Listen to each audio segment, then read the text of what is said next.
Just a second.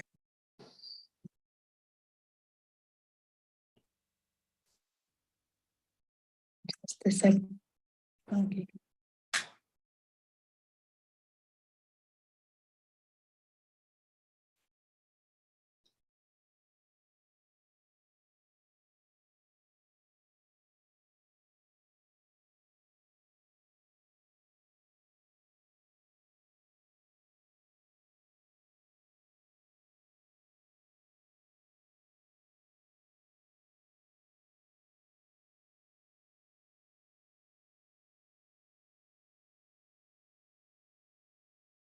Fine, I did announce our online session, so I think everyone who will join for information, they will watch us online.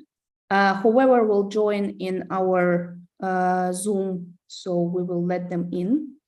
Thank you very much, Basem, for taking time on Friday. So today, Friday, is the happiest day in Russia because it's the last working day, and happiest day in Saudi because it's family day and weekend. So I hope you had a very good time, and thank you for having your weekend for us as well. If you don't mind to introduce yourself, like in the way how you think it's the right way, because I introduce you in announces as a operational director for us, as an entrepreneur, as an expert in entertainment industry. So if you can give us the not well-known information about you. Okay, sure. Thank you, Alina. My pleasure to be with you, actually. My name is Basem Mohammadi, and I'm in Riyadh. I live in Riyadh. I'm the Chief Operation Officer for RAS Group. RAS Group is a venture builder.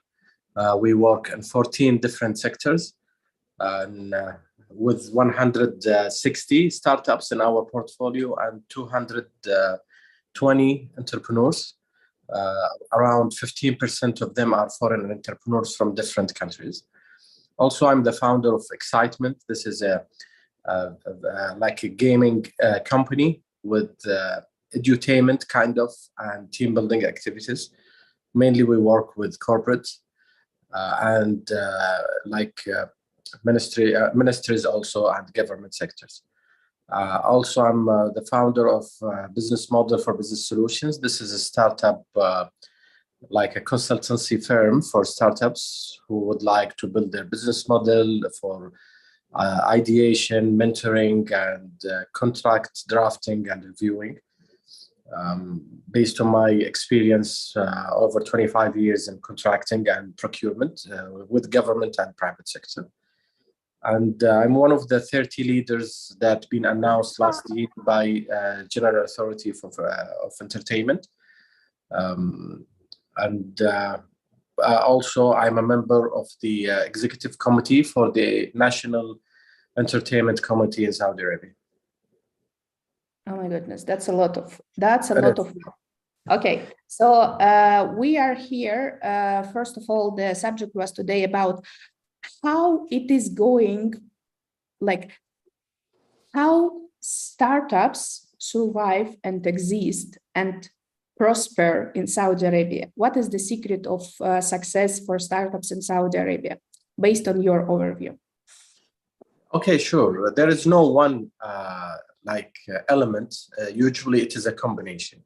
So when you have the right idea, the right team, the growth mindset or entrepreneurial mindset, I would say, this is mainly, and the timing, of course, this is mainly the recipe of success at the first stage. Second stage, you need to make sure that there is your idea is scalable, you are willing to learn.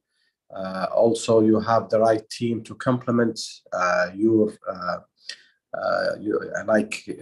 work, your teamwork.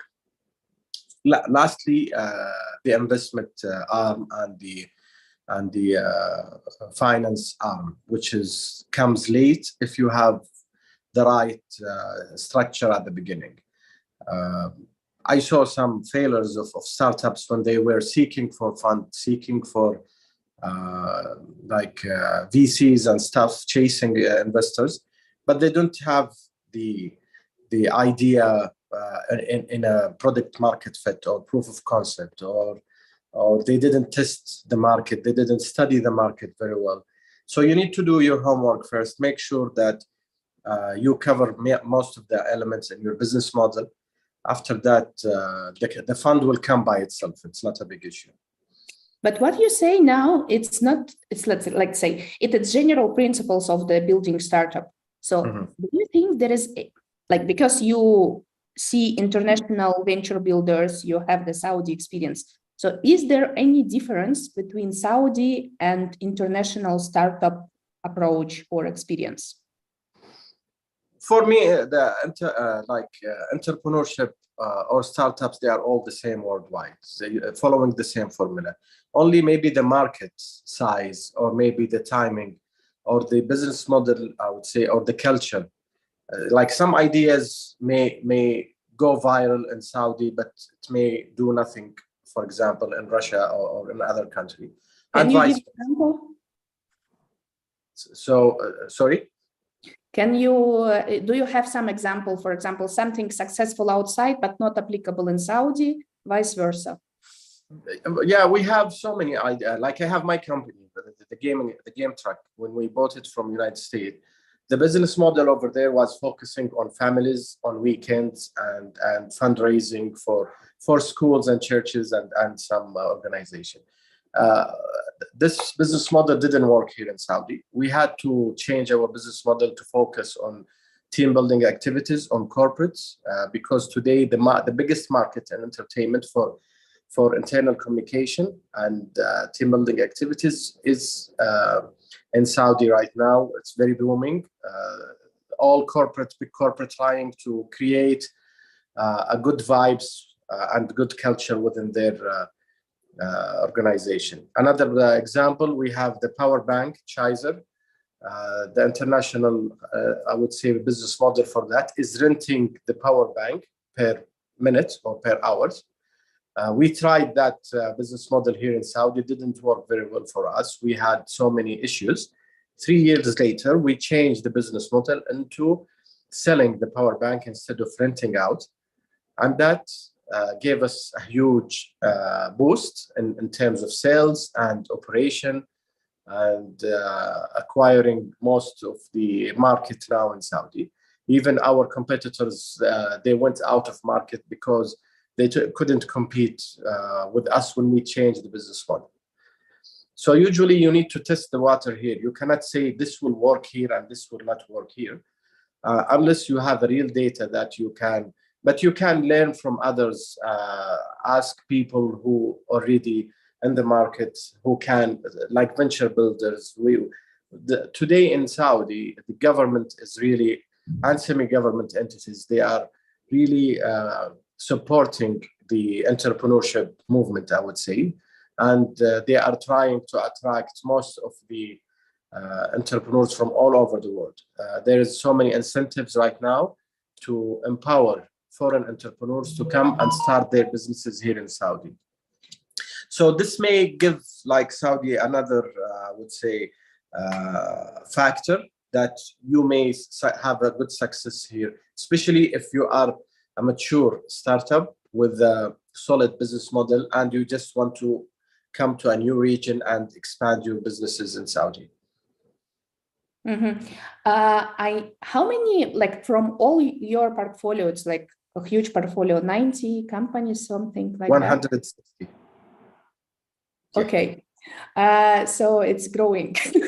Yeah, it's keep growing. 6 months ago, it was less. Anyway, so from this number, how many startups are companies or startups that come from abroad and they localized in Saudi? Like what is percentage of local startups and what is percentage of transferred startups? And do you have any investments outside? Like, because this is the most common question. Oh, I am like startup in UAE, I'm startup in Cyprus. I want to attract Saudi investment funds. So what is your diversification strategy, and what is the percentage from foreign companies to like pure Saudi? Okay, we have over maybe 12 or 15 foreign companies. Some of them came from different countries right away to us. Some of the entrepreneurs, they were here in Saudi, but in another, I would say, status. Then we issued like an incubator letter for them. We partner up with them because they complete our value chain in the market, for example, in the entertainment and the media as well. Well, because the biggest group we have groups, I would say, we have under Raz Holding is the media and the entertainment. So I would say up to maybe in the entertainment, up to 40% are foreign from different countries. As I told you, some of them, they came from outside and we did the soft landing for them and we start working with them as co-founders. Some of them, they've been here in Saudi already, but in a different status with different businesses. They came to us, they said, you know, we know you guys very well, for example, in event management, and we provide audio, video, and like screens. We would like to be part of your portfolio. And actually, they will be an added value to our group. So we start the business again with them. Of course, in Saudi, any foreign entrepreneur they want to work, they have to issue a foreign investment license from MISA, Ministry of Investment, and we have an agreement with MISA to issue the incubation letter that will waive the renewal cost or renewal fees for the license for the first 5 years, which will be around $100,000 total.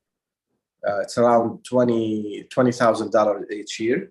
So you will save among the 5 years if you have the incubation letter. And but still, like setup of the even startup company, it's not so cheap. Like it's not like in Dubai, I pay $2,000, $3,000, and I have my company. So what is the basic cost for soft landing in Saudi? Well, it like depends. All the costs. I mean, like there is, of course, there is very cheap governmental fees, but still there are some costs and operations.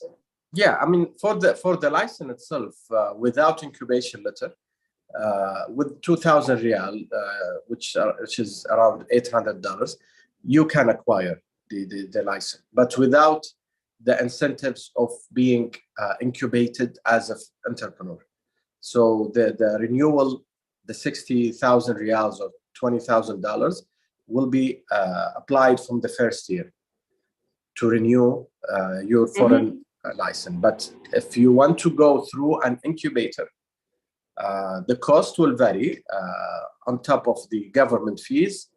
Like the minimum you can have between 19,000 riyals, which is around, let's say $8,000, up to 40,000 riyals. It depends on the package you are selecting, because some incubators, they offer just the letter itself, and some of them they will help processing, and some of them will go farther, like securing all the logistics you need, even from banks, office space, other services that any foreign entrepreneur requires or needs. What is the average? So when you say office space, does it mean startups, even startups, they need office space and something like this? Well, some of them they want to be in an office, like shared offices, a small space.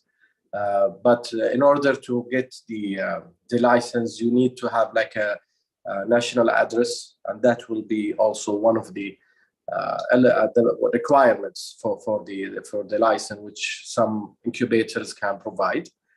Because other than that, you need to go and rent an office to get the national address. But because they are works like a shared offices, they are allowed to use their national address for different CRs. Okay.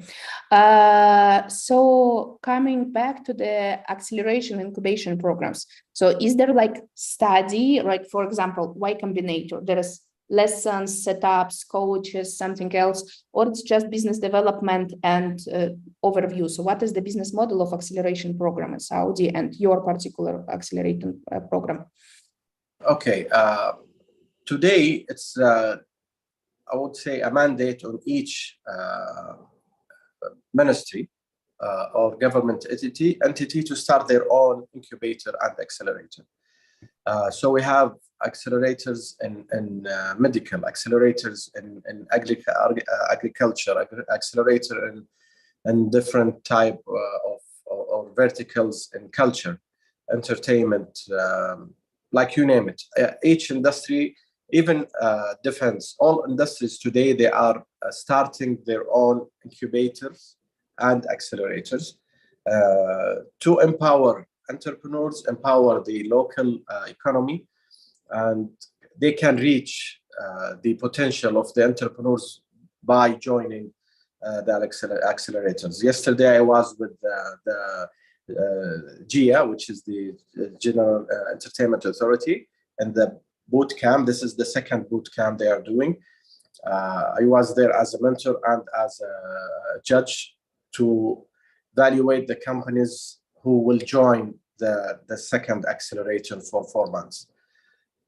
This has become like a trend in tourism, in all cultural verticals, like for youth, for arts and plays and music, films, you name it.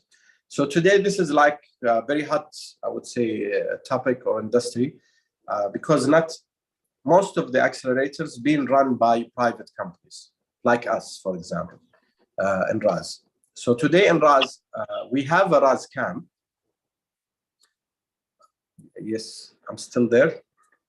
Yes, yeah, it's just. So we have today RAS camp that we offer, but it's like paid program for startups who want to learn from us, from our experience. And for our portfolio, the newcomers in our portfolio. This is a very actually interesting question, that you charge for acceleration programs, because people, they used to have free accelerators or like grants or challenges, but so far I know all accelerators in Saudi and all programs are commercial. Is it true or no? No, we are the only one, maybe other two who offer this. But 99% of the accelerators, they are for free, and there are grants at the end of the program. Okay. So it's only you, the private greedy people. Okay. Well, the idea is to deliver the value that we have. Now, you can have a free course online. Okay. And you can have a paid course with dedicated and expert, I would say, like designed with a well-known entity or university. So that's the difference. And does it mean that all the acceleration program, it's more like private programs, or it's like students sitting in class listening for someone as a tutor? How does usually happen? Well, usually when they start, they announce for the program. For example, let's say the Minister of Tourism, for example, they are very, very active in this area. They did like 15 boot camps last year, all over the country, just to reach out to the most of the entrepreneurs in all over the countries. Because, there are some small cities and villages, they have a good talent, but no one can hear them or know about them. So they did 15 boot camps. It was virtual and like online and offline programs, just to meet the maximum number of entrepreneurs. Then there was a filtration phase to make sure that they are selecting the right person, which really has a potential, and they need help, or they need expert or like mentoring, I would say. Because some like very big old startups or companies, they want to join the accelerator for any reason. So mainly the criteria of the acceptance will put them out and make sure that they pick the right people who really they will get a benefit from joining the accelerator, and they have a good potential. After the boot camp, we do the filtration, then they start scheduling 2 or 3 accelerators during the year. Starting, we have like MISC, they have their own programs. We have all the ministries, they do their own programs as well. Like also Taqaddam, like 500, Sanabil 500. So many, they are KAUST, King Abdullah Economic City. Also, they have their own program.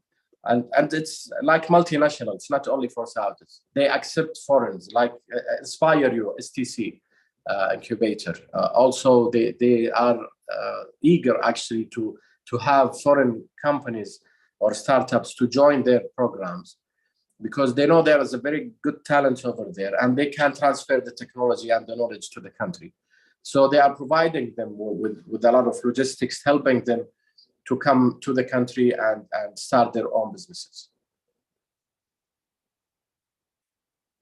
Okay, can you, like, you have a large portfolio in entertainment and in this creative industries or advertisement marketing. Can you please tell like 2, 3 the most successful companies from your portfolio in this sector, just to understand what is booming in the market and what are the numbers? Like, for example, if you can share what is their value or revenue or Sure. like. Okay, we have Mayadeen or Squares. This is a event management company. And this is one of the like top 3 event management companies in Saudi or in the region. They did mega projects with the government. Their valuation last year was over 100 million riyal. I would say around $30 million something. What's that? $30 million, something like that. Yes, around that. We have another company started 3 years ago, and it's called Nolium. Nolium, this is like an enrichment, edutainment, cultural, we call it maybe community activation, engagement company. They just signed a contract with one of the most famous companies in museum. It's called Chargé Studio Museum in France. It's a listed company in Europe and France. So this was one of the biggest success actually last year. It's a 3 years old company. Mayadeen, Squares, and Nolium, they are in the pre-IPO phase today to be listed in the Saudi market. So their valuation is exceeding 100 million riyal, both of them, each one of them, I mean. We have TACT. TACT is a digital marketing company. Today, it's the #1 digital marketing company in the region, TACT. And they have the largest contract with the Ministry of Culture to manage their all campaigns, their all advertisement, their all communication channels. We have Habbar, the creative agency, and like each one of them, their valuation is around $100 million, 300 million riyals, and they're also in the pre-IPO phase today. TACT is around 10 years old or 10 years old. Habbar is about 7, 8 years old. So their growth is very high based on the market, with all the changes in the market. So actually, all this like contract success, so was Accelerator involved in these developments, or the companies did it by themselves and you just paid them money as investments? No, none of them being involved in accelerators. They were in our, as Raz, as a venture builder, this is the role of Raz to help the startups to grow their companies. So we are a co-founder with the entrepreneurs. So when we come, we don't call ourselves investors at all. We are enablers, empowerer, and when we join the company, we join as a co-founder. So we work shoulder to shoulder with the entrepreneur. But you invest money.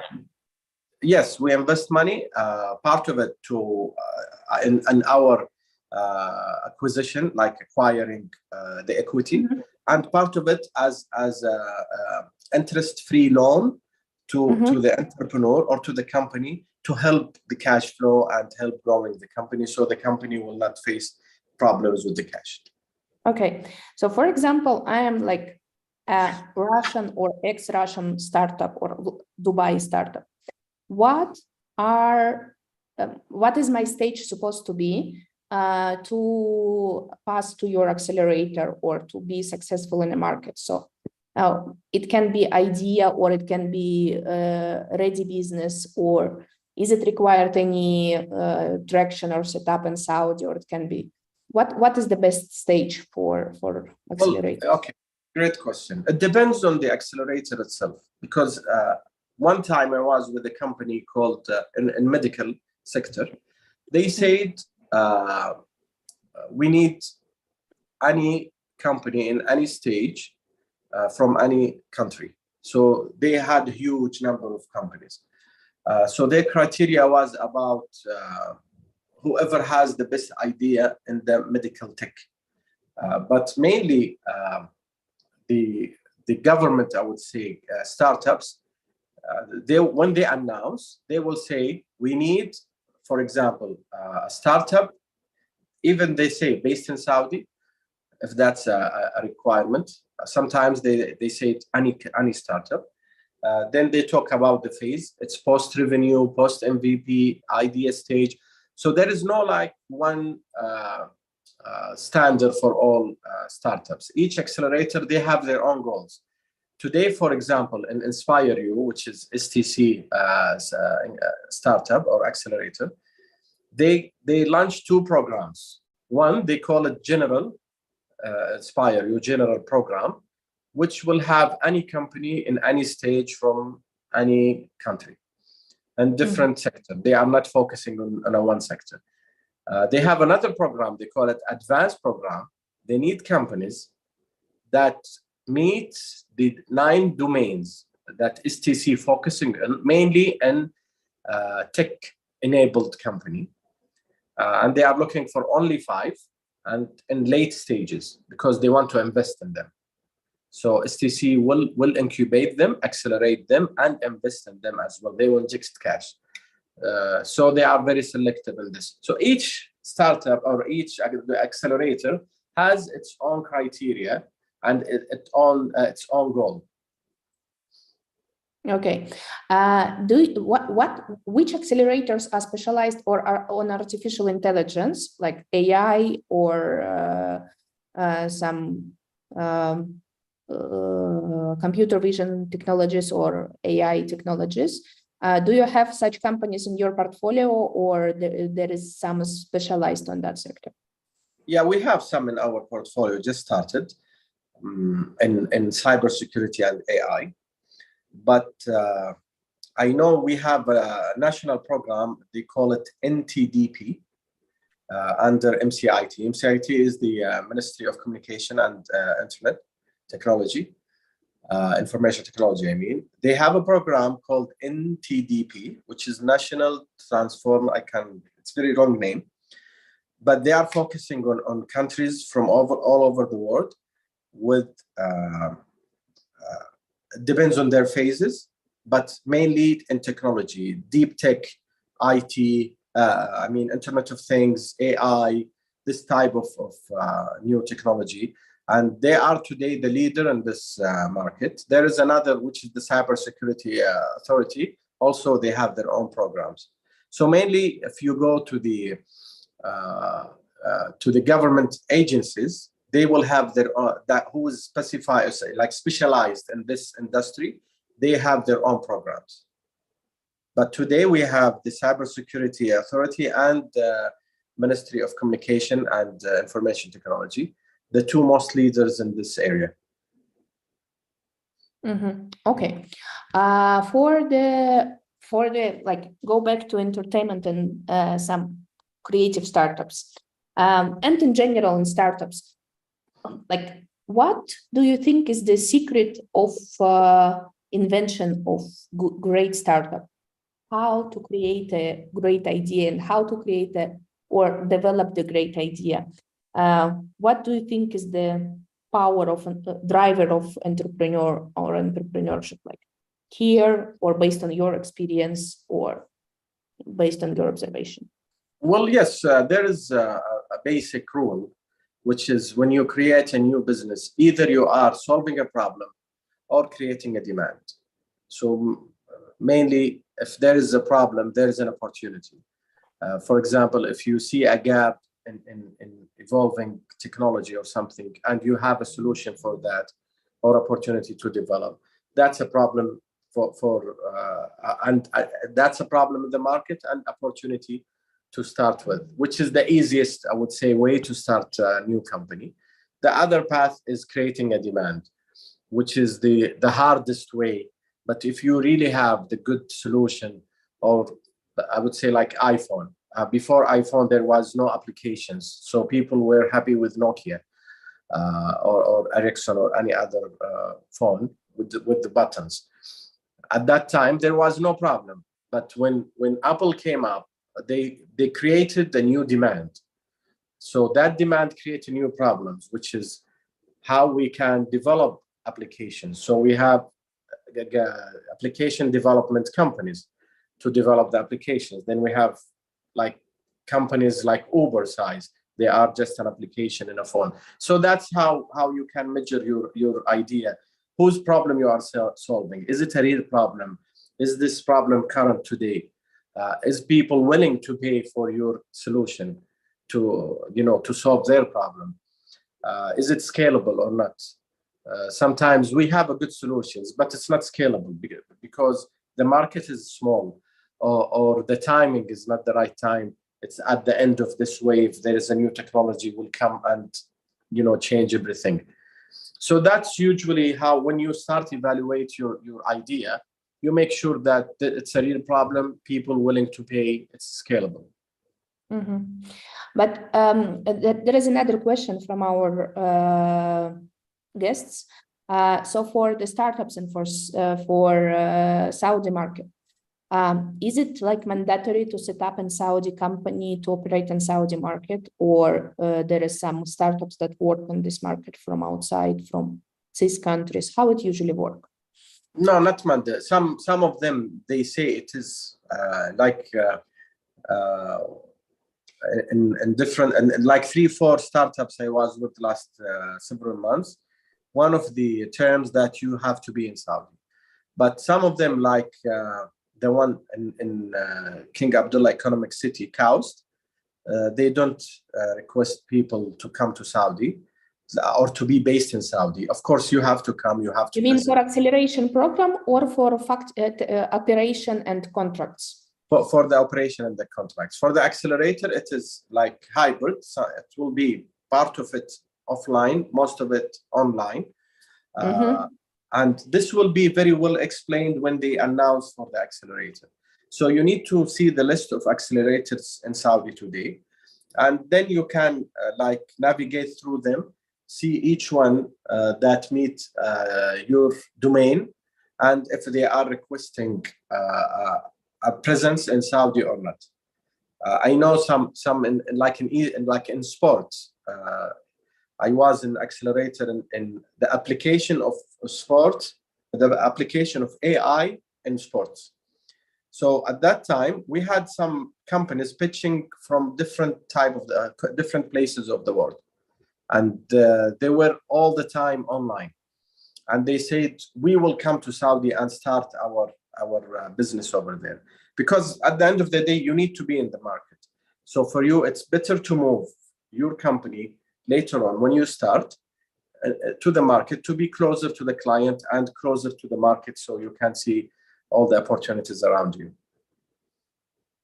But to join the accelerator, they will mention that if it is mandatory to be in Saudi or not. So, for example, what you say, for certain demands to start business, it's required. For certain demands, you can do it from outside.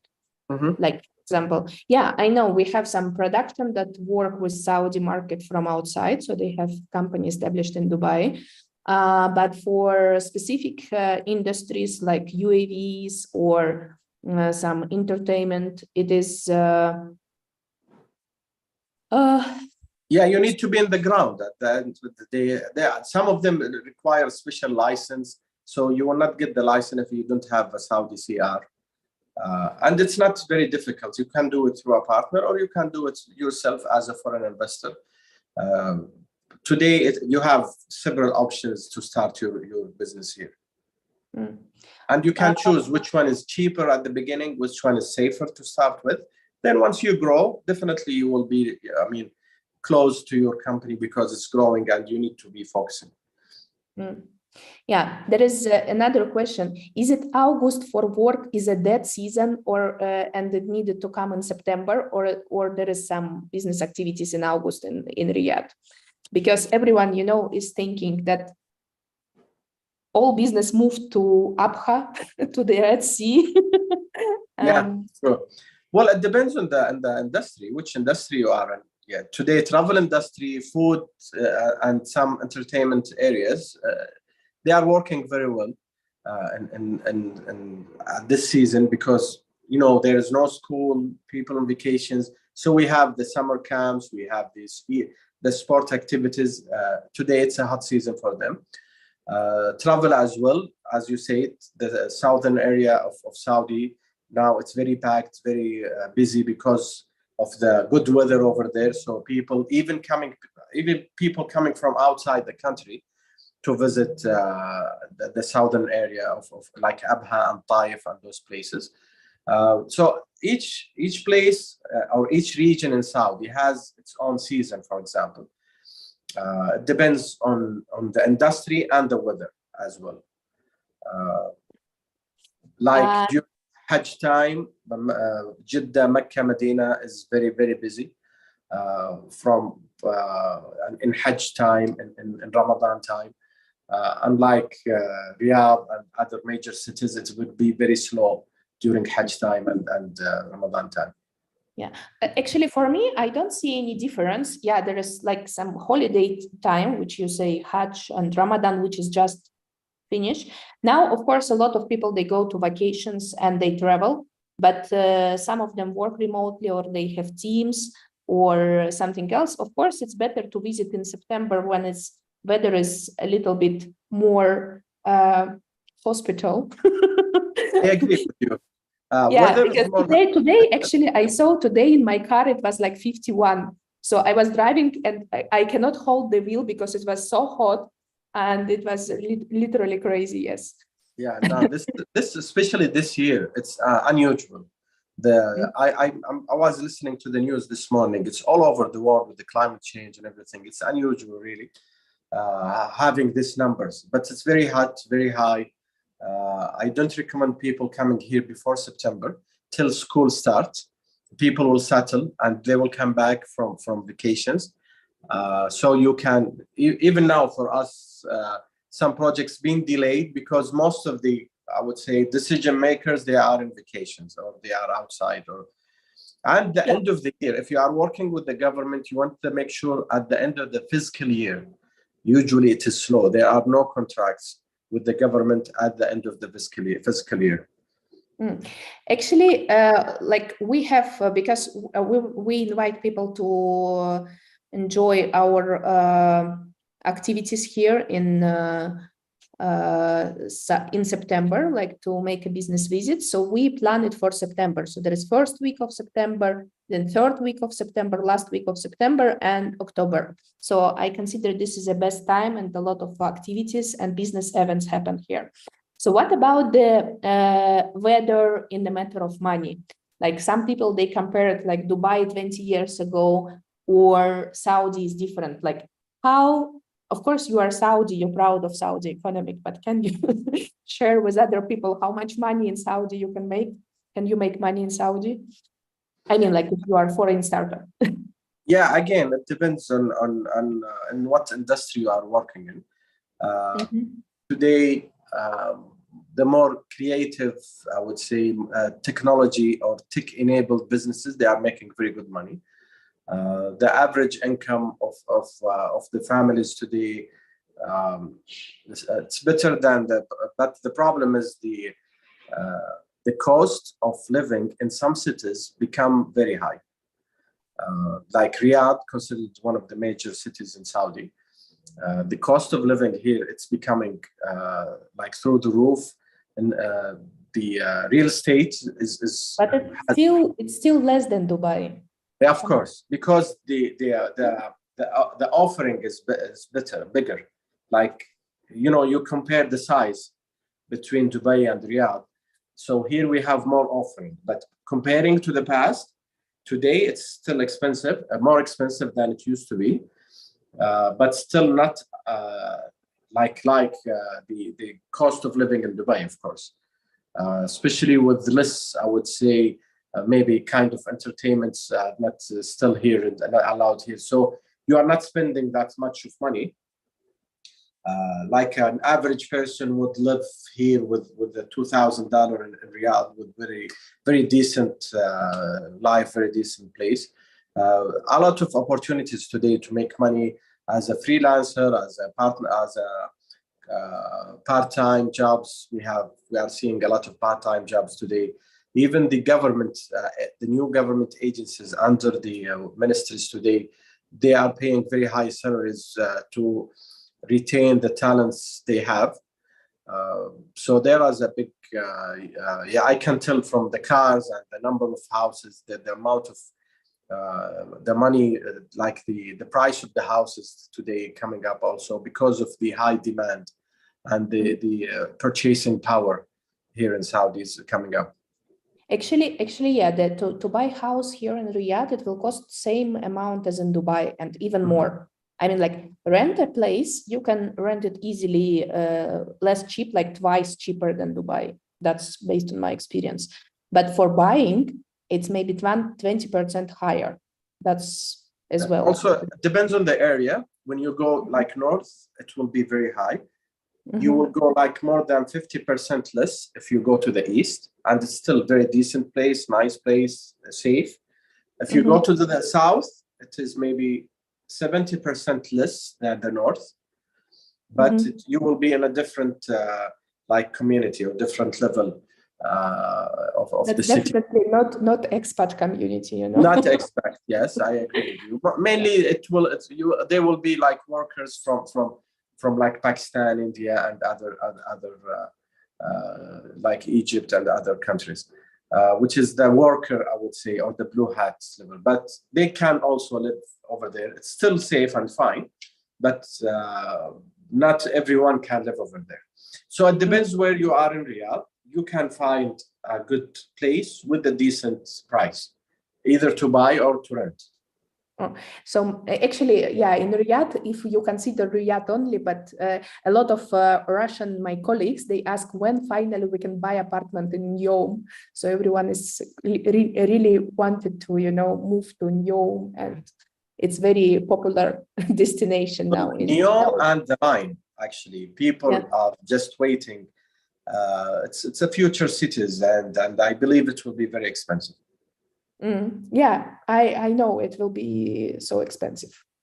So talking about the workforce and people like expats, what is the basic expats like? Here is different as well. Here is different from Dubai. So here is not much Indian people or people from Pakistan working in offices. It's mostly like Jordanian, Egyptian professionals. Yeah, what else you can say about like expat market and about outstaffing or outsourcing companies? Like if you use services from outside, which companies are usually more preferred based on your experience? What type of services? Like shared services? Like IT or outstaffing or programmers. Okay, there is today we using, for example, the websites and applications like Fiverr, and we have several here in Saudi. They have freelancers in a good with a good profiles that they can help. This is I mean more like professional outstaffers, yes, you know. More professional. We have I started from the bottom, so you're gonna have access to freelancers. you're going to have access to companies that provide services such as IT, accounting, HR, legal, government relations as well, in a good packages, good prices. We have one that does this services as well. It's called Start Your Business, or Start, for startups mainly. It's focusing on for startups to help them with all the back office, I would say, work, and let them focus on their profession. Some incentives through Munshaat, which is the authority of small and medium businesses. They have packages with discounts for startups who can utilize or get advantage of this discounted rates for IT services, for marketing services, for insurance, medical insurance as well. Some banks also provide solutions for startups in a discounted rates in terms of point of sales, in terms of financing, if they meet the requirement of the banks. What about Russians? Have you ever worked with Russian IT service providers, IT vendors, outstaffers, or IT companies? Well, not quite, because we had one agreement, but we didn't continue because of the corona at that time. It was a Russian company work in advertisement and crowd management, I would say, technology, like cameras that has face recognition and count the people coming into the event and coming into the malls, like with different modules. The product was amazing. The team was great. But at that time, because of the corona, we stopped the business. So we didn't continue with them. And others, right now, I'm a mentor in MENA Accelerator that has more than 12 companies from Russia in different stages, in different industries, oil and gas, fintech, and others. And we are trying to help them to come to Saudi through facilitate their, I would say, trying to match their requirement with potential suppliers or potential customers or even potential investors here in Saudi.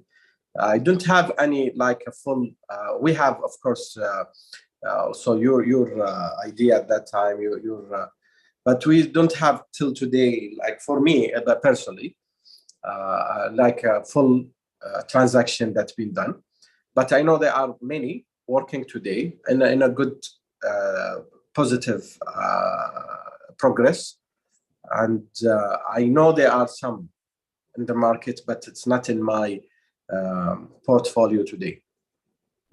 What will be your, let's say, advice? What Russian companies or startups need to be focused to be more, how to say, to go more smooth on the market in Saudi Arabia? Do you have any specific comments? Because I know like our guys are tough and hard, and Saudis are very tough as well in business. So how it is the better to apply to?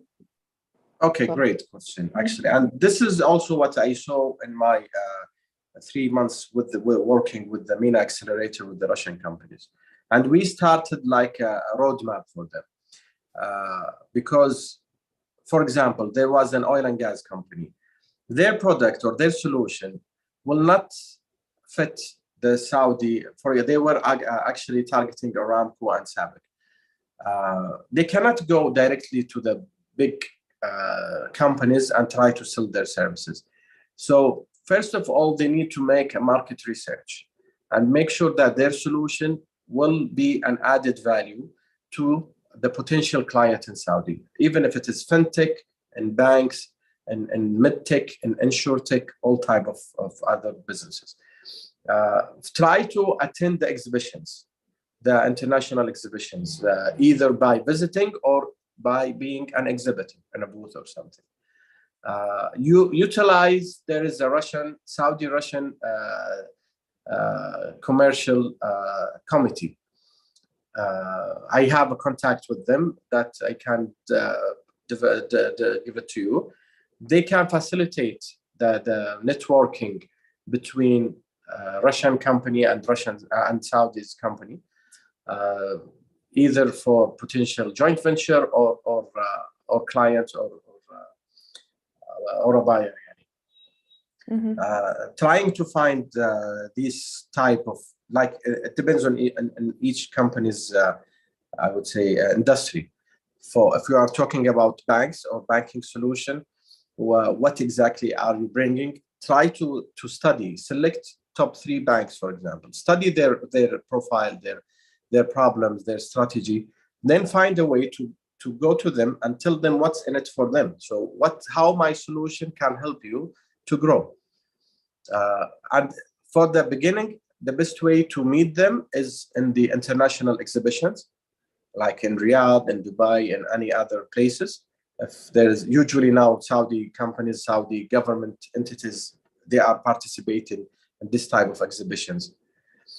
Other thing, you have, like we do have several websites that can also be helpful to give, like Saudi FinTech, for example, has a list of all FinTech companies in Saudi up to date. You have the MCIT, they have several programs that also they mention in e-gaming, e-sports, video games. This is a big topic also now in Saudi.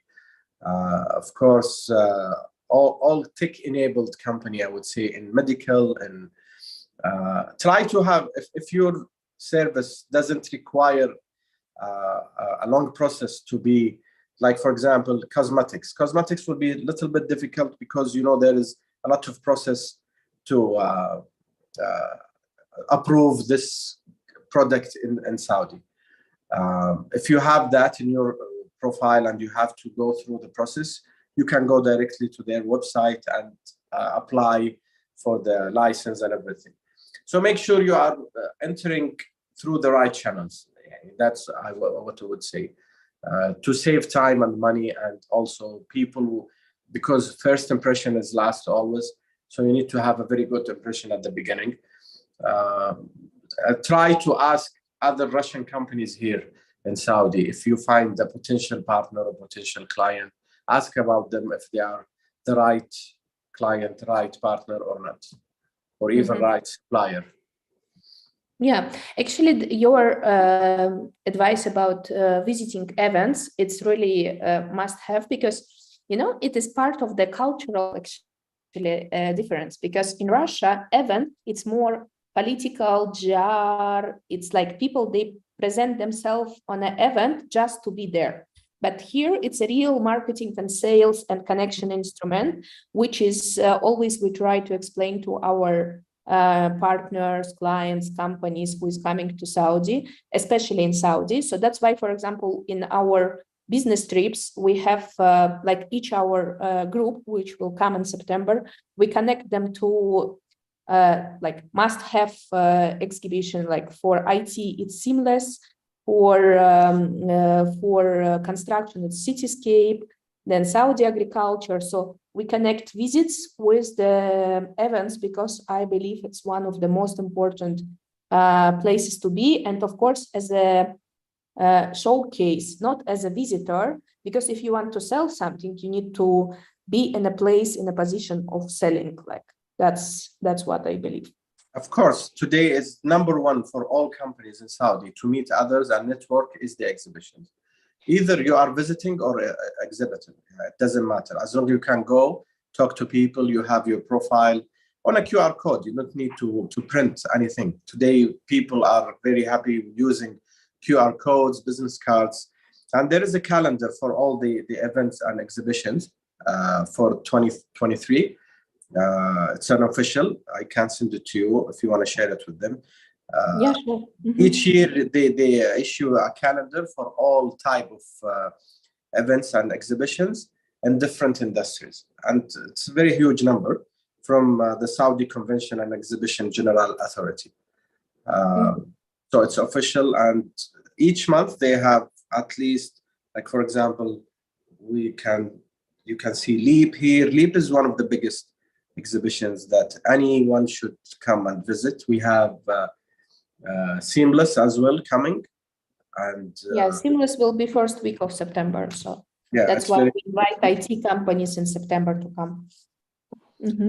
So I will send you this calendar that has each month with all the exhibitions, with dates and location. Because not all of them in Riyadh, by the way. Some of them in Khobar, some of them in Jeddah, Taif. It depends. Hayan. Yeah, I know in Taif it's Rose exhibition, definitely. And yeah, mainly like food, traditional stuff. Yeah. I was actually surprised that there is a national exhibition of citrus fruits. Yes, that happened in Saudi. I believe it's happened in April or in September. I don't recall. I think it's in April or something like that. And they have a very huge fair for the citrus products from all the Saudi and even from outside, like from Jordan, from Oman, from everywhere. You know, there is one for dates as well. It's a big one for dates in Al Qasim. They do it every year. Yeah, they do it in Al Qasim in Saudi and as well in Abu Dhabi, like in Liva. In Liva, it's one of the Emirati event. Yeah. So there is, yes, that's really events. It's one of the sales driver for local market. I just actually 1 hour it's gone. Oh. It really was amazing. I just want to ask our guests if anyone have quick questions, maybe just brief, or then we can have the all questions in email and you can just send it to us. I will pass it to Basem, and maybe if someone will want to connect, we can do this. And yeah, so far there is no questions. And yeah, thank you for your time. One more time. Can I ask a question? Really, Friday. It's really important to. Friday, it's really important to a day for like Saudi culture. I know, and thank you for this. No, I mean. So now we are feel like your family. It is, yeah. That's what I want to say. This is a family event for me. Okay. There was one question. One was asking. Yes, there was someone asking. Just a second, I'll find someone was. Yeah, I was asking. Sorry. Thank you, Basem. It was very informative. Do you easily accept LinkedIn requests? Because I've noticed that most of Saudi VCs, they just don't accept connection requests, unfortunately. Even if you write, the message, the explanation, what you're trying to achieve. Okay, that's a good question. And I saw this, it's raising right now in different places, not only in Saudi. But the problem is the like big amount of spam and IT requests from different countries that they can develop applications, everything. So usually their inbox in LinkedIn will be bombarded with big number of requests with people that mainly just network marketing their IT services. That's 99% of it. For me, no, I accept all requests. I usually even reply for those who are marketing their services. I tell them, thank you, I have my own IT company or my travel company. But LinkedIn here, not, I would say, very well utilized. It's still new for the culture. It's still a professional way to communicate, but it depends on the generation. I would say it depends on the like older people. They don't believe in it. They just have their account and they never open their account. People who are more active or more into tech, they are utilizing or using LinkedIn more often. So it depends on the people. It's not something that I know. Facebook is not popular in Saudi, but we have Twitter, we have Snapchat, we have like a social media platforms. But today, Twitter is a good, by the way, good communication channel. If you want to send a direct message or request a follow to someone you can communicate with. Actually, I have some startups who reach out to me through Twitter, and we sat together in the office. I have so many, of course, requests on LinkedIn. But again, it depends on the person. It's not like something standard or something in the culture. How people, they are active on social media or active on the cybersecurity, on the internet in general. Yeah, actually from my side, because I receive as well a lot of LinkedIn requests and I don't reply to all of them, and in Facebook is the same story. I just check, is the profile interesting for me or not? So is it relevant for me or not? So if it is relevant, so I always reply. And actually there is a special science for LinkedIn profiling, because it's needed, like what is your achievements, what is your profiles, etc., etc. So yes, if it's just commercial profile, people will act as it is commercial approach. So if it is a personal approach, so then person to person, it's easy to connect. So this is another part of LinkedIn. It's a whole science, actually. I have my friend, Jenny, she's advised me for this LinkedIn science, and it's really, it's really complicated sometimes too. But actually, I'm happy because my requests are, I believe 90% are accepted. So if I want to connect to someone, everyone is replying, and I have a very good connections from LinkedIn, exactly, especially here in Saudi. Yeah, I think this is the magic power. Yeah, I agree with you. Usually the industry that will be, this is what I do. Also look at the industry, or look at if there is a message. If they said we have providing IT services, usually I don't reply. But if it is something they are requesting connection to ask, to call, to have a meeting, I would go and listen to them. But it depends also on the timing. Sometimes it takes me 2-3 weeks to reply, by the way. It's not something that really I check on a daily basis. Okay. Anyway, thank you. I believe now you will receive more connections on LinkedIn. Okay. Thank you, everyone, for having this time with us. Спасибо большое, и присоединяйтесь к нам вот в поездке, и мы, конечно, рады будем ответить на больше вопросов по контактам в почте и так далее. Окей, шукран. Good night. Good night.